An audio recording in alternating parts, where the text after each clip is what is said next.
Welcome to the second part of the MMB lore and story. In this part, I will talk about the early days of the multiverse and what we know happened before that. Don't forget to check the first part if you haven't already, it's in the description. Now, enjoy the video! Welcome to the show, where monsters and robots alike perform. In 1979, Edwin Murray, the owner of Murray's Costume Manor, goes mysteriously missing. Fazbear Entertainment, who wants the blueprints of the Mimic, an endoskeleton able to fit in any mascot suit and take any character persona, sends Arnold with a risky mission, retrieving the blueprints. Murray has already made mascots oddly similar to characters that will appear in the future multiverse. For example, Edgar Featherton looks like Berg Winton, Keithon is similar to Tyrannosaurus, and so on. The secret of the Mimic canon ending to the MMB universe is the fire ending, but Fazbear does end up getting the blueprints at some point. As for the Mimic, M2 to be more precise, it would find its way into an abandoned junkyard after getting the data diver. It would stumble upon an empty bird springblock suit.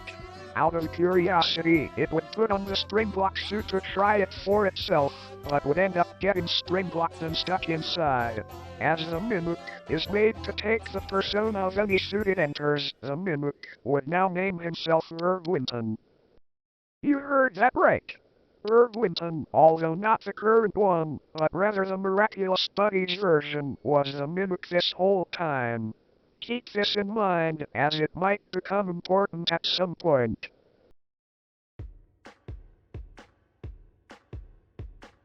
Remember when I said the Rainbow Buddies would become important at some point? Now's the moment for that to happen. The Rainbow Buddies multiverse had its own cast of characters, and even Celestials, such as a version of Godashavel, but they are different from what can be seen in the MMB multiverse. But there are still important events that do connect to the current multiverse. One day, this multiverse suddenly shifted to chaos for reasons we don't know yet. The sky began to fall, quite literally, and paranormal monsters would descend down and attack the heroes at such speed the heroes couldn't react. The Celestials of the universe would just give up on the situation, making the multiverse fall into darkness. But there is one planet that was relatively luckier than the others, Arkansas. This planet, full of candy landscapes and having a massive deep ocean, would get propelled out of its orbit and far from its own sun. As a result, the planet would become completely frozen, and only the toughest of aliens would adapt and survive the harsh conditions, while others would perish. Rumors say that this planet is now in the outer beyond. It could be possible, but unlikely, to really happen, but who knows?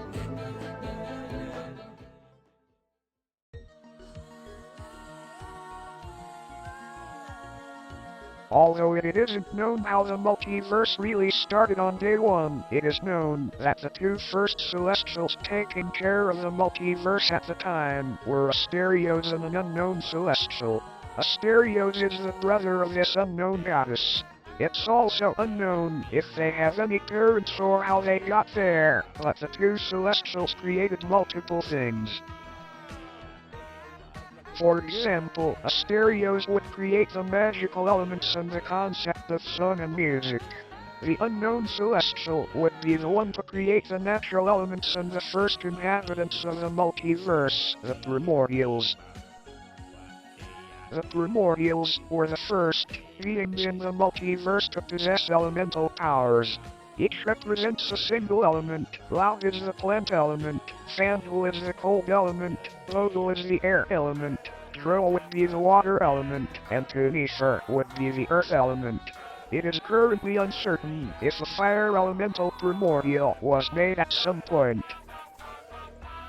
These primordials would unfortunately get scrapped and turned back into statues at some point, deemed unsuccessful. As examples, Loud was too skittish and easily scared, and Vogel was too curious and would get into trouble because of that very often. After the creation of the primordials, Asterios decided to create the magical elements, psychic, fairy, bone and light. But the first owners of these elements wouldn't be the ones we know today. The proto-magicals, or Merge-icals, were the first functional and successful elemental power holders. Micyaman had the psychic element, Snooty Pie would have fairy, Marshmallow would have the bone element, and Spore S would have the light element. There is a big gap of time between this and the next event that we don't much about, but it was probably very eventful despite the lack of information.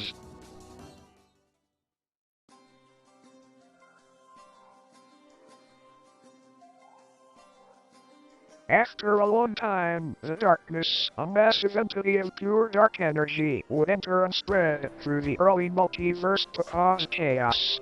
Because of this, Asterios would trap himself in his own testing realm with his own creations, the proto-magicals, and give himself and his creations immortality. This ability would last until they would exit the realm. Celestials such as Tabu, Cupid and Aphrodite would attempt to fight against the darkness. It's also when the four main ancients would be born, the high temperature caused by the attacks would create ignis. The gusts of wind, created by the movements, would create Arian. The ground shaking, changing and shifting would create Tarot. And the light and purification from the attacks would create Corium. They represent the elements of fire, air, earth and water. The cold and plant ancients would arrive later on. The Celestials would successfully defeat the darkness, but not for long. It can reform any time after being defeated, as without evil there cannot be good. Thanks for watching! In the third part, I will discuss about the Celestial Realm and more events in the timeline. For now, goodbye!